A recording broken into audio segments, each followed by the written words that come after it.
So hi guys, welcome back to my to videos. तो इस video में दोस्तों डिस्कस करने वाले हैं यहाँ पर कुछ इंपॉर्टेंट कंपनीज़ का और उनसे रिलेटेड कुछ इंपॉर्टेंट अपडेट्स हैं जिसकी बात करेंगे इस वीडियो में।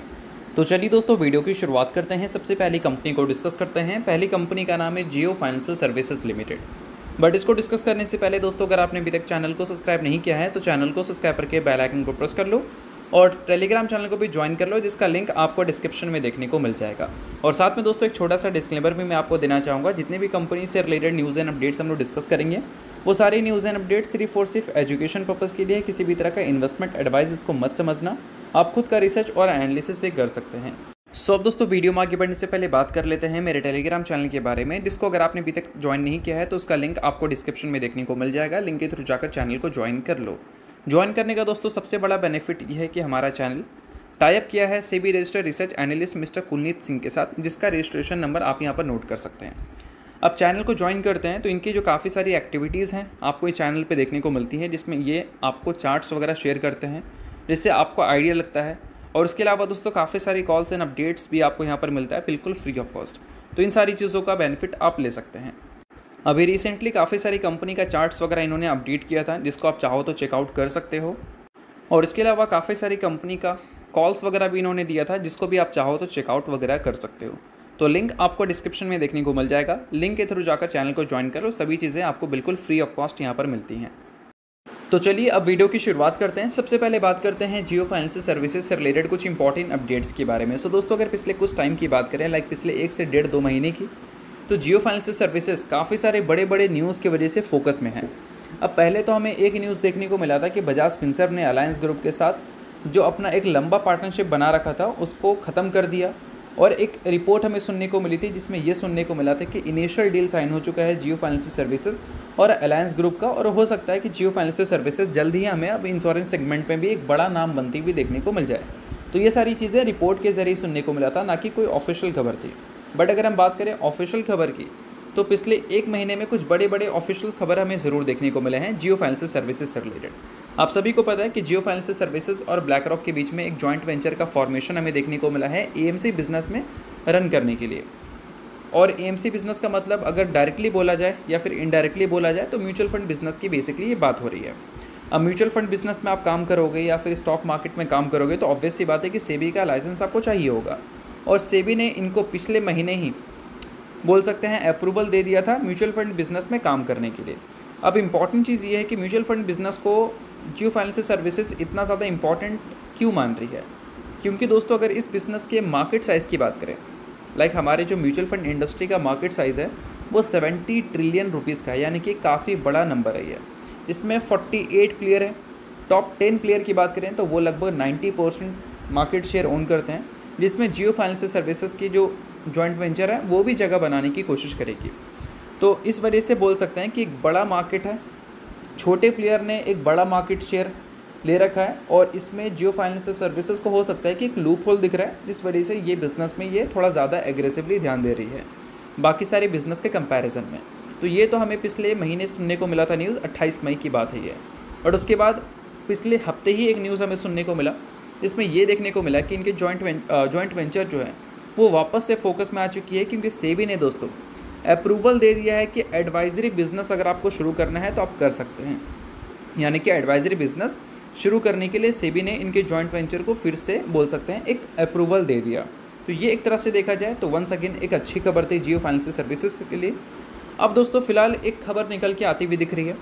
खबर यहाँ पर यह है कि जियो फाइनेंशियल सर्विसेज और ब्लैक रॉक की जो जॉइंट वेंचर है जियो ब्लैक रॉक लिमिटेड, उन्होंने लॉन्च किया है Aladdin investment platform for Indian investors. अब इस चीज़ को थोड़ा समझते हैं। देखो अलादीन है क्या, तो अलादीन दोस्तों एक बोल सकते हैं इन्वेस्टमेंट ऐप है। ऐप बोलेंगे ना, इन्वेस्टमेंट प्लेटफॉर्म ऐप जो भी बोलो आप, ठीक है।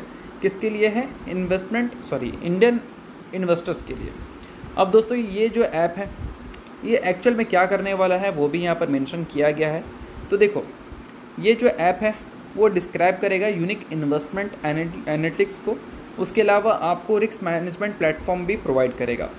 तो बोल सकते हैं कि जो इंडियन इन्वेस्टर्स हैं, बोल सकते हैं कि 10 में से 9 इंडियन इन्वेस्टर्स पैसा नहीं बना पाते, उस चीज़ को टारगेट कर रही है यहाँ पर जियो फाइनेंशियल सर्विसेज अपने अलादीन ऐप के ज़रिए। तो बेशक अगर हम बिज़नेस पॉइंट ऑफ व्यू से देखें तो चलो कुछ तो सुनने को हमें मिला। अब ये बिज़नेस कैसा करेगा उसके बारे में मुझे कुछ आइडिया नहीं है, क्योंकि ऐसा तो हमारे पास कोई ट्रैक रिकॉर्ड है नहीं ना जियो फाइनेंशियल सर्विसेज का, जिसके बेसिस पे हम बोल सकते हैं कि एक न्यू सेगमेंट में जब कंपनी आती है तो अच्छा मार्केट शेयर गेन करती है। तो देखो, अब पहली बार कंपनी ने कुछ इंट्रोड्यूस किया हमारे सामने, तो उसको पॉजिटिव वे की तरह हम कंसिडर करेंगे, जिससे हम यही उम्मीद करेंगे कि कंपनी के जो अपकमिंग रिजल्ट्स हैं, लाइक Q1 में तो इसका असर हमें देखने को नहीं मिल सकता, बट हाँ Q2 में इसका असर देखने को अगर मिलता है तो कंपनी के रेवेन्यू एंड कंपनी के प्रॉफिट से एक एक्सपेक्टेशंस मार्केट ज़रूर रखेगी, और वो एक्सपेक्टेशंस के हिसाब से अगर नंबर रहें तो ठीक है, अगर नहीं रहें तो फिर वैल्यूएशन की मार आपको पता ही है कि पड़ती हुई दिखती है काफ़ी सारी कंपनीज़ में। और अब तो जियो फाइनेंशियल सर्विसेज निफ्टी 50 का भी पार्ट है, तो नंबर्स तो दिखाने काफ़ी ज़्यादा इंपॉर्टेंट हो गए हैं इसके लिए, और देखते हैं कि आगे चलकर ये सारी चीज़ों के बेसिस पे क्या रिजल्ट हमें देखने को मिलता है इनके रेवेन्यू एंड प्रॉफिट्स में। तो चलिए दोस्तों, बात करते हैं अब अगली कंपनी के बारे में। सो अगली कंपनी का नाम है बजाज फाइनेंस लिमिटेड। अगर दोस्तों बजाज फाइनेंस की बात करें तो हाल ही में एक न्यूज़ की वजह से फोकस में थी ये कंपनी, जो कि बोनस और स्प्लिट का था। एक के बदले कंपनी ने 10 इक्विटी शेयर देने का फैसला किया था, जिसमें एक के बदले 4 शेयर बोनस के तौर पर का था, और 1:2 के बेसिस पे कंपनी स्प्लिट भी आपको दे रही थी। अब इसके वजह से टेक्निकल एडजस्टमेंट हमें देखने को मिला, जिससे बजाज फाइनेंस 90% एडजस्ट हुई।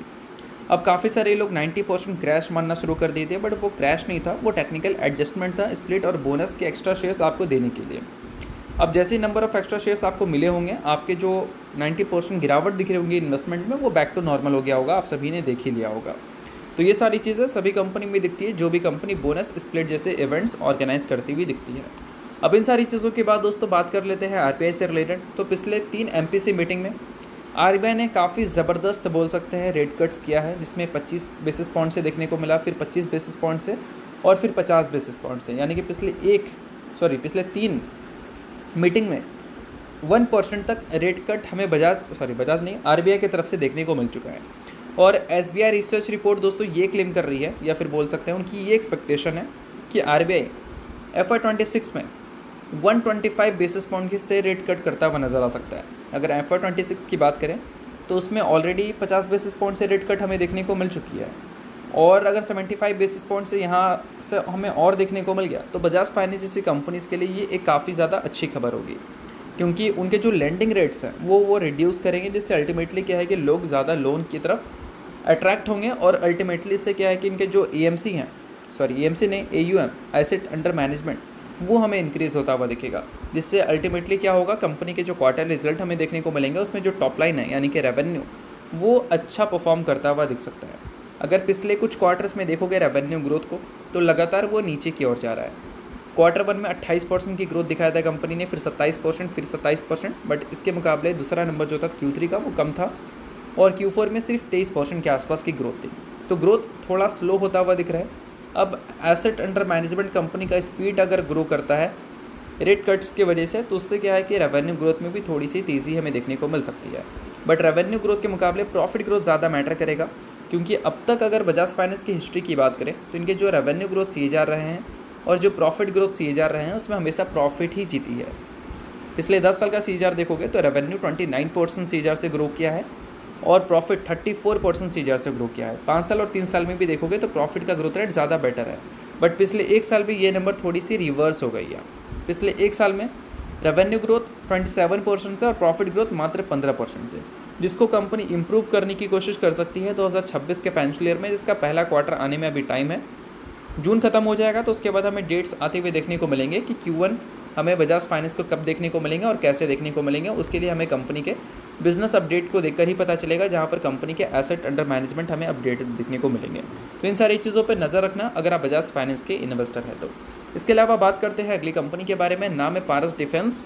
इसने पहली बार दोस्तों स्टॉक स्प्लिट का अनाउंसमेंट किया था, और उसके साथ कंपनी ने डिविडेंड की भी अनाउंसमेंट की थी, जो कि पहली बार ही था, जो कि 50 पैसे पर इक्विटी शेयर के हिसाब से था। और स्टॉक स्प्लिट की बात करें तो 1:2 के रेशियो में कंपनी ने दिया था।